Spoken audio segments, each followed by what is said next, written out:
troisième édition reportée, mais un programme alternatif pour que les Troyens, les Aubois et le public de la région, des Nuits de Champagne, puissent quand même se retrouver. C'est la force de ce festival, c'est d'avoir dans son projet l'idée de chanter ensemble. On va donc attendre le passage de l'été, le départ du virus, qu'on espère tous, pour se retrouver à la rentrée avec le programme de cette édition alternative qu'on veut proposer avec les artistes d'ici et les artistes de la région, les jeunes artistes à découvrir, etc. Et puis des ateliers. Pour la première fois, dans le cadre de cette édition 2020, on va proposer au public de participer à un atelier choral grandeur nature pour apprendre chaque soir une chanson.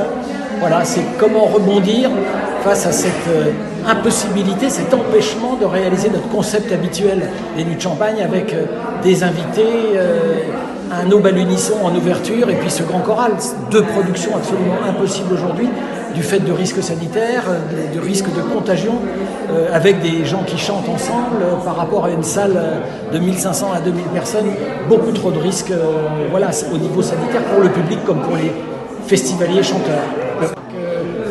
L'équipe du festival a vraiment installé une collaboration vraiment intéressante avec l'ensemble de nos partenaires, collectivités locales, les entreprises mécènes, le Crédit Agricole, le Champagne de Vaud, le métier aussi, c'est très important. Et on a tiré les conclusions ensemble que la liste d'incertitudes et la liste de risques était beaucoup trop importante, d'autant que aucune assurance couvrira ces risques liés au Covid-19 avant qu'un vaccin soit trouvé, c'est-à-dire avant 2021.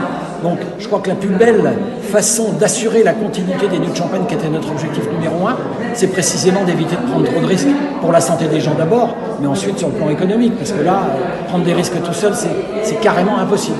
Je crois que, écoutez, les risques, c'est le risque du cluster, un chœur qui chante ensemble, vous imaginez 900 personnes dans le même gymnase pendant une semaine, comme sont les choristes du Grand Choral, ou alors ces 700 collégiens chanteurs, qui retrouvent à un moment donné dans la salle 1500 personnes, on est sur une jauge de 3000 places, avec des gens qui chantent, c'est beaucoup trop de risques.